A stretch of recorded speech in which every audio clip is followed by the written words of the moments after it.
જય સ્વામિનારાયણ. તારીખ 22/9/2025 આસો સુદ પડવો સોમવાર. એક દિવસે શ્રીહરિ સંતો ભક્તો સાથે કરિયાણા ગામે પધાર્યા. એ દિવસે ગામમાં નટની રમત હતી. નટ લોકોએ ગામની બહાર પડાવ નાખ્યો ને નટવરના ઉતારા થયા હતા ગામધણી દરબાર દેહા ખાચરના દરબાર ગઢમાં. એ સમયે ગામધણી દરબાર દેહા ખાચર શ્રીહરિનો પ્રતાપ જોઈને ભગવાનપણાનો નિશ્ચય કરીને સાવ નવા જ સત્સંગી થયેલા. એમાં વળી પ્રભુ પોતાને ત્યાં પધાર્યા, તેથી એના અંતરમાં આનંદ થયો. કરિયાણામાં વ્યવહારે સાધારણ એવા ભક્ત કાળા મકવાણા પણ રહે. તેને સંકલ્પ થયો કે મહારાજ મારા ઘેર પધારે તો કેવું સારું. પણ વળી મનમાં વિચાર આવ્યો કે દરબારગઢમાં પ્રભુના ઉતારા હોય ત્યાં કેમ કહેવાય કે પ્રભુ મારા ઝૂંપડા જેવા ઘરમાં પધારો. પણ પ્રભુને મન તો શાહુકાર કે ગરીબ સેવક બંને સરખા જ છે ને. એ તો કેવળ ભાવના જ ભૂખ્યા છે ને. અંતર્યામીએ કાળા મકવાણાની ઈચ્છા જાણી અને એની ઈચ્છા પૂરી કરવા બોલાવા વિના જ ઉપડ્યા એના ઘર તરફ. સંધ્યાનો સમય હતો. મહારાજ તો એના ઘરે આવીને ઊભા રહ્યા. પ્રભુ પોતાને ઘેર પધાર્યા એ જાણી કાળા મકવાણાને આનંદનો પાર ન રહ્યો. પ્રભુએ કહ્યું કે જે હોય તે જલ્દી લાવો, અમને ખૂબ ભૂખ લાગી છે. ગામમાં નટ રમવા આવ્યા હતા. એ જોવા જવાની કાળા મકવાણાની સ્ત્રીને ઉતાવળ હતી. તેથી તે મહારાજના અચાનક આગમનથી અકળાતી હતી. શ્રીહરિએ તેને કહ્યું કે તું અકળાય છે કેમ? તેણે હાથ જોડીને કહ્યું કે મહારાજ, ઘણા વર્ષે આજે અમારા ગામમાં ચોરે નટવા રમવા આવ્યા છે. તેની રમત જોવા જવું છે.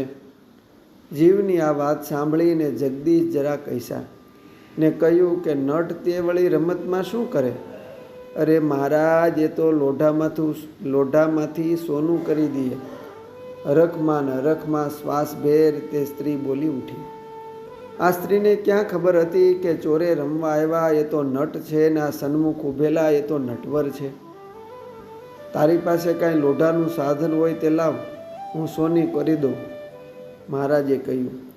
એટલે તરત જ તેણે ખૂણામાં પડેલ કોષ ને કોદાળી મહારાજના હાથમાં આપ્યા. મહારાજે બરાબર જોઈને વારા ફરતી તેને ભીંતમાં ફેંક્યા. બંને ભીંતમાં ઘરી ગયા. પછી મહારાજે તે ભીંતમાંથી કાઢ્યા તે બંને સાવ સોનાના. કાળા, અને જલ્દી સોની પાસે જઈ કટકા કરાવી લે, નહીં તો તું સાચવીશ ક્યાં? કાળો મકવાણો કોષને કોદાળીને કોથળામાં સંતાડીને તરત સોનીને ત્યાં ગયો. એ વખતે સોનીની હાટ બંધ હતી. તે વિનંતી કરીને ખોલાવી. ગામમાં સોનીને પણ મનમાં થયું કે ગામના ગરીબ માણસને આટલી બધી ઉતાવળથી સોનાની શી જરૂર પડી હશે, એમ સોની પણ વિચારી રહ્યો. બંને દુકાનમાં ગયા.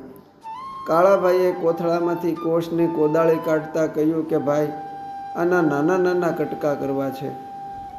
સોનીએ કસોટી પણ કરી. મનમાં થયું કે આ તો શુદ્ધ 16 વલ્લા સોનાના.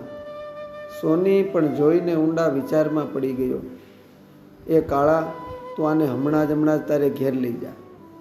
મારે ત્યાં કોઈક આને જોઈ જશે તો આમાંથી ક્યાંક આપણા બેયનું મોત ઊભું થાય. મારે બીજી કોઈ વાત સાંભળવી નથી. ઝટ તું આવ્યો એવો જ વયો જા. કોઈકને ગંધ આવી જશે તો વાટ ઠેઠ દરબારગઢમાં પૂગશે ને ચોરીનો આરોપ માથે આવશે. વગર વાંકે બેવ ગુનેગાર બનીશું. ગરીબથી આટલું બધું સોનું જીરવાય નહીં. જા ભાઈ, ખોટી ન થા. વાટે કોઈને કશું કહીશ પણ નહીં. કાળો મકવાણો મૂંઝાયા. તેને સોનીની વાત વ્યાજબી લાગી. એ સોનામાં હવે એને પોતાનું મોત દેખાવા લાગ્યું. તે તરત ઘેર આવ્યો. મહારાજને આવીને કહ્યું કે મહારાજ, આ બંનેને પાછા લોઢાના કરી દો. આમાંથી તો મારું મોત નિવજશે. મહારાજ આ સાંભળીને હસ્યા. પછી કહ્યું કે કાળા, માયા તો મોત કરે તેવી જ છે. એને સાચવવી કઠણ છે. તેનો તો ત્યાગ જ કરવો ભલો. અને મહારાજે બંનેને હાથમાં લઈને ફરી ફેંક્યા અને બંને પાછા લોઢાના પેલા જેવા હતા તેવા જ થઈ ગયા. ત્યારે કાળા મકવાણાએ રાહતનો દમ ખેંચ્યો. અસ્તુ. જય સ્વામિનારાયણ. કરિયાણા મહાત્મ્યમાંથી